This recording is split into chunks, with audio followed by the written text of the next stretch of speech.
माननीय सभासदों, माननीय सभापति जी,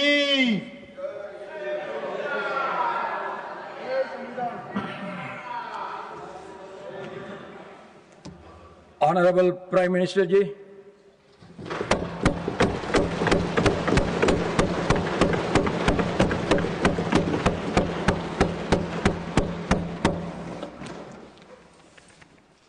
माननीय सभापति जी, पश्चिम एशिया में चल रहे युद्ध और उससे बनी परिस्थितियों से हम सभी परिचित हैं। मैं आज संसद के उच्च सदन के सामने और देशवासियों के सामने इन विकट परिस्थितियों पर सरकार का पक्ष साझा करने के लिए उपस्थित हुआ हूं।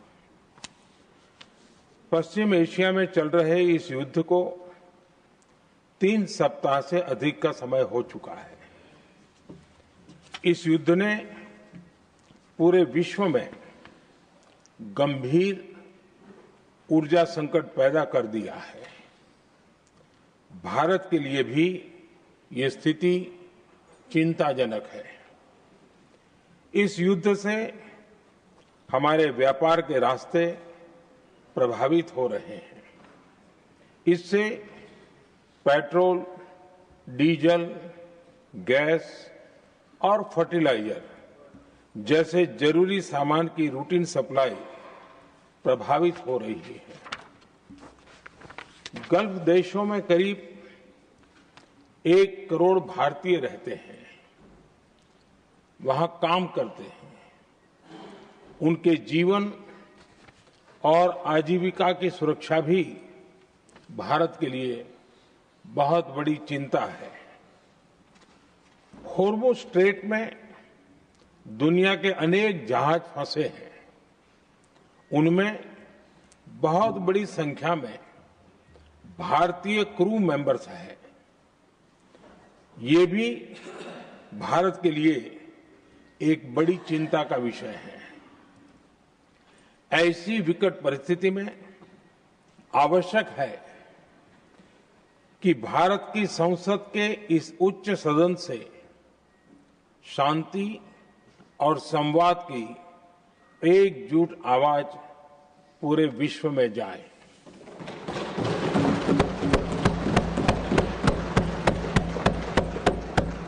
सभापति जी, युद्ध की शुरुआत के बाद से मैंने पश्चिम एशिया के ज्यादातर देशों के राष्ट्राध्यक्षों के साथ 2 राउंड फोन पर बात की है। हम गल्फ के सभी देशों के साथ लगातार संपर्क में हैं। हम ईरान, इजराइल और अमेरिका के साथ भी संपर्क में हैं। हमारा लक्ष्य डायलॉग और डिप्लोमेसी के माध्यम से क्षेत्र में शांति की बहाली का है। हमने डी एस्केलेशन और हॉर्मुज़ स्ट्रेट खोले जाने पर भी उनसे बात की है। कमर्शियल जहाजों पर हमला और हॉर्मुज़ स्ट्रेट जैसे अंतर्राष्ट्रीय जलमार्ग में रुकावट अस्वीकार्य है। भारत ने नागरिकों पर, सिविल इंफ्रास्ट्रक्चर पर, एनर्जी और ट्रांसपोर्ट से जुड़े इंफ्रास्ट्रक्चर पर हमलों का विरोध किया है। भारत डिप्लोमेसी के जरिए युद्ध के इस माहौल में भी भारतीय जहाजों के सुरक्षित आवागमन के लिए सतत प्रयास कर रहा है। भारत ने इस समस्या के समाधान के लिए संवाद का ही रास्ता सुझाया है। इस युद्ध में किसी के भी जीवन पर संकट मानवता के हित में नहीं है।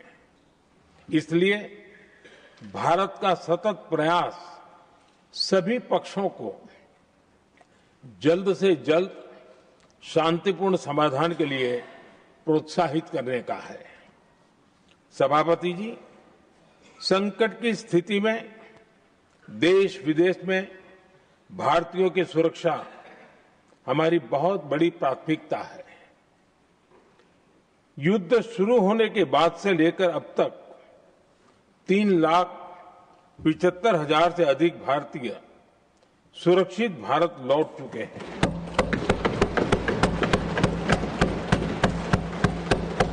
ईरान से ही अभी तक 1,000 से अधिक भारतीय सुरक्षित वापस लौटे हैं।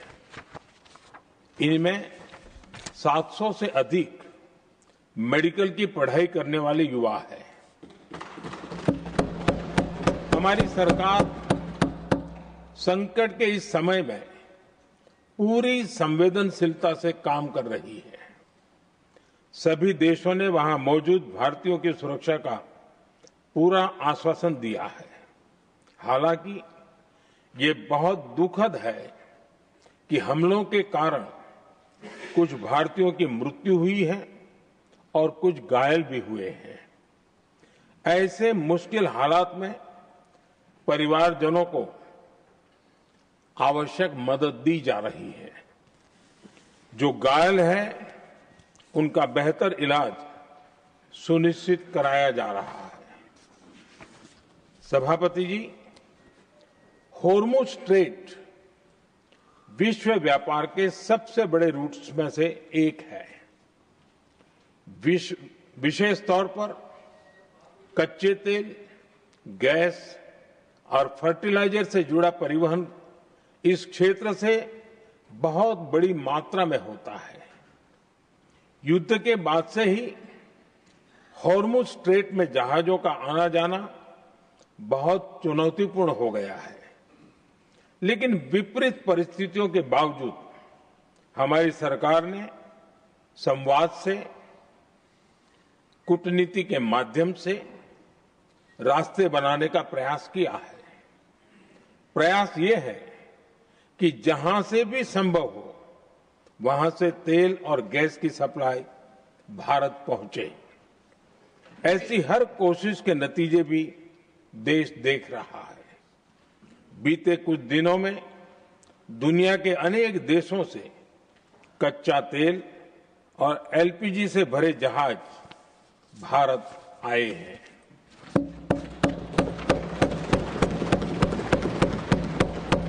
इस दिशा में हमारे प्रयास आने वाले दिनों में भी जारी रहेंगे।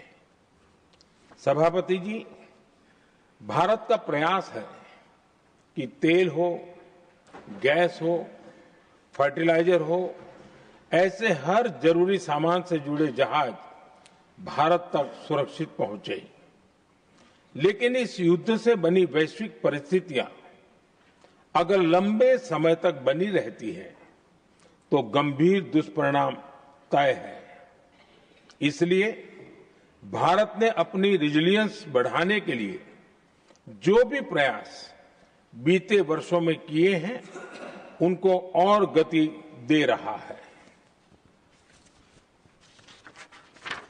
सभापति जी, कोई भी संकट हो, वो हमारे हौसलों और हमारे प्रयास दोनों की परीक्षा लेता है। देश ऐसे संकटों का बेहतर तरीके से सामना कर सके, इसके लिए बीते 11 वर्षों में निरंतर निर्णय लिए गए हैं।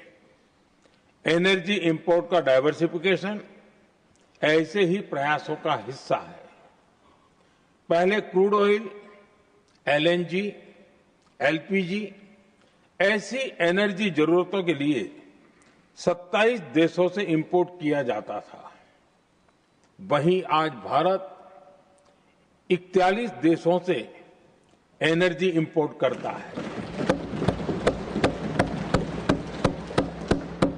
बीते दशक में भारत ने संकट के ऐसे ही समय के लिए कच्चे तेल के भंडारण को भी प्राथमिकता दी है। हमारी तेल कंपनियां संकट के समय के लिए काफी मात्रा में पेट्रोल और डीजल का भंडार रखती हैं। बीते 11 वर्षों में 53 लाख मीट्रिक टन से अधिक का स्ट्रेटेजिक पेट्रोलियम रिजर्व भी डेवलप किया गया है और 65 लाख मैट्रिक टन से अधिक के रिजर्व की व्यवस्था पर देश काम कर रहा है।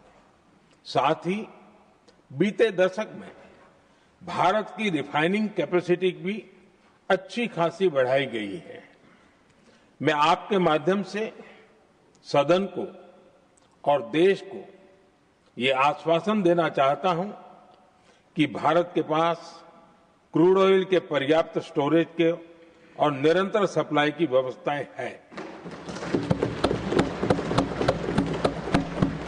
सभापति जी, हमारी सरकार की कोशिश है कि ईंधन के किसी एक ही स्रोत पर ज्यादा निर्भरता न रहे। सरकार घरेलू गैस सप्लाई में एलपीजी के अलावा पीएनजी पर भी बल दे रही है। बीते दशक में देश में पीएनजी कनेक्शन पर अभूतपूर्व काम हुआ है।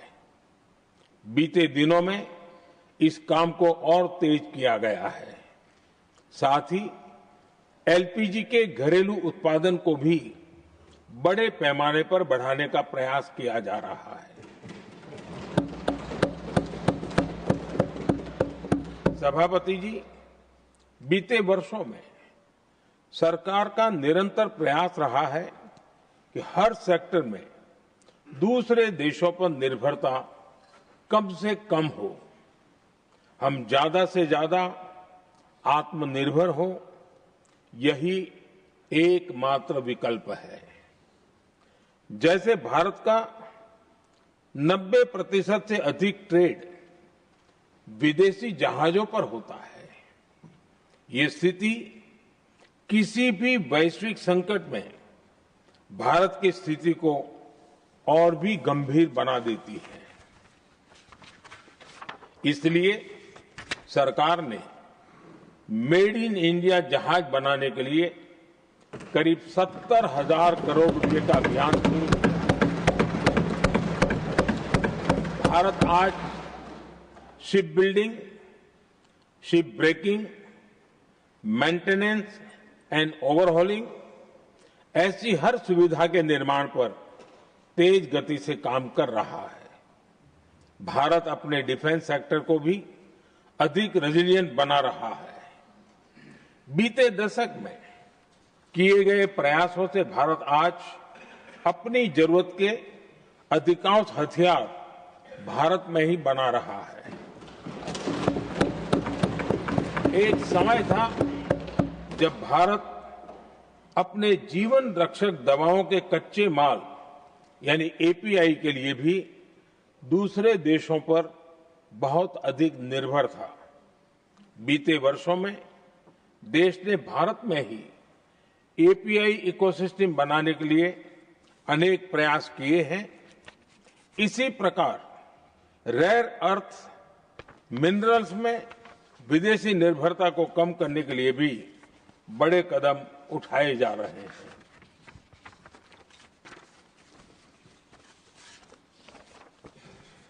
आदरणीय सभापति जी, वर्तमान संकट ने पूरी दुनिया की इकोनॉमी को हिला दिया है। अभी तक पश्चिम एशिया में जो नुकसान हुआ है उससे रिकवर होने में भी दुनिया को बहुत समय लगेगा। भारत पर इसका कम से कम दुष्प्रभाव हो, इसके लिए निरंतर प्रयास किए जा रहे हैं। हमारी इकोनॉमी के फंडामेंटल्स मजबूत हैं और सरकार पल पल बदलते हालात पर नजर रखे हुए है।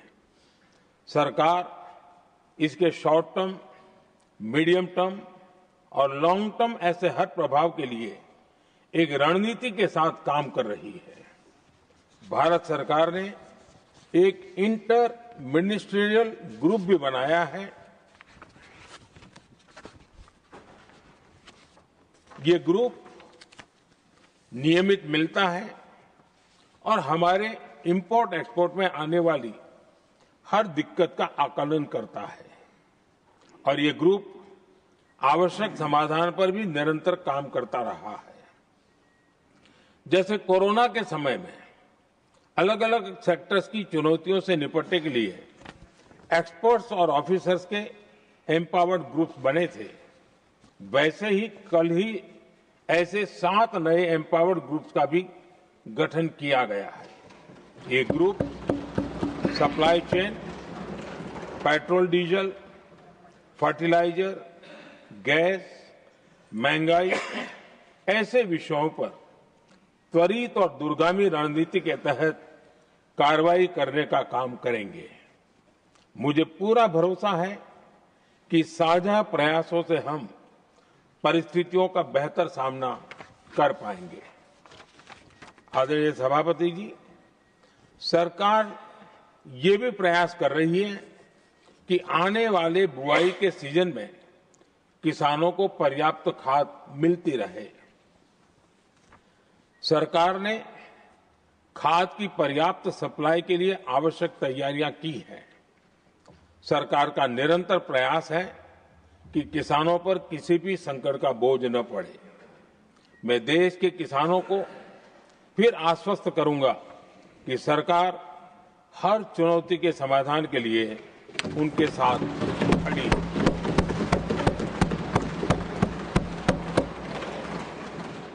आदरणीय सभापति जी, ये राज्यों का सदन है। आने वाले समय में ये संकट हमारे देश की बड़ी परीक्षा लेने वाला है और इस परीक्षा में सफलता के लिए राज्यों का सहयोग बहुत आवश्यक है। इसलिए इस सदन के माध्यम से मैं देश के सभी राज्यों की सरकारों से भी कुछ आग्रह करना चाहता हूं।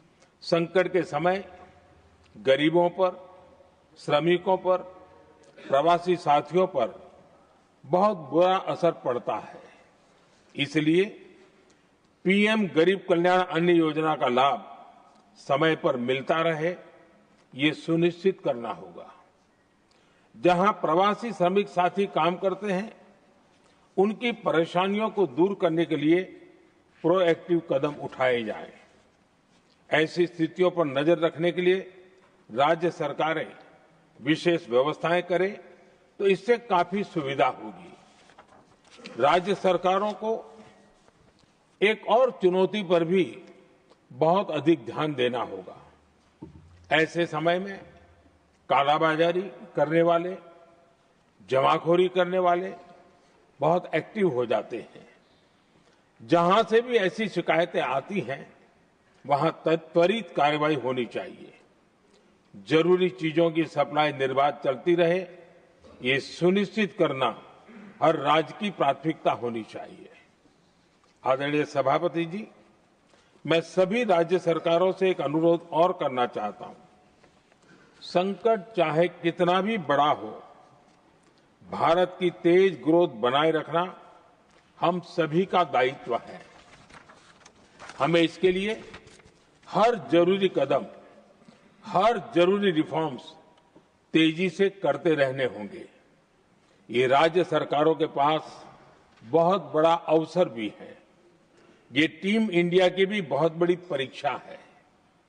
कोरोना के महासंकट में केंद्र और राज्यों ने टीम इंडिया बनकर कोविड मैनेजमेंट का एक बेहतरीन मॉडल सामने रखा था। अलग अलग पॉलिटिकल पार्टी की सरकारें होने के बावजूद टेस्टिंग, वैक्सीनेशन से लेकर जरूरी चीजों की आपूर्ति टीम इंडिया के प्रयासों से ही सुनिश्चित हो पाई थी। हमें उसी भावना के साथ आगे भी काम करना है। सभी राज्य सरकारों और केंद्र सरकार के प्रयासों से देश इस गंभीर वैश्विक संकट का प्रभावी रूप से सामना कर पाएगा।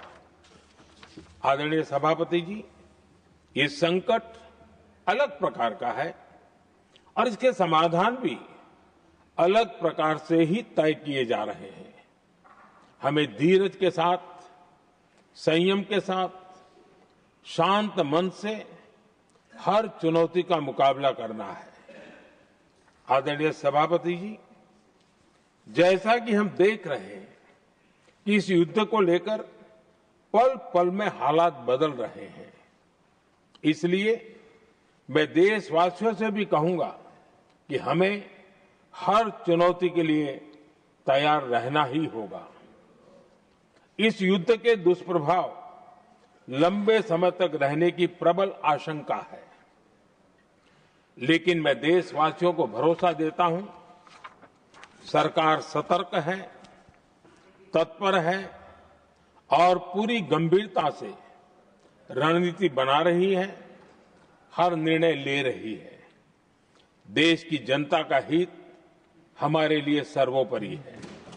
यही हमारी पहचान है, यही हमारी ताकत है। इसी भावना के साथ मैं अपना वक्तव्य समाप्त करता हूं। बहुत बहुत धन्यवाद। Message from Lok Sabha Secretary General. Sir, with your kind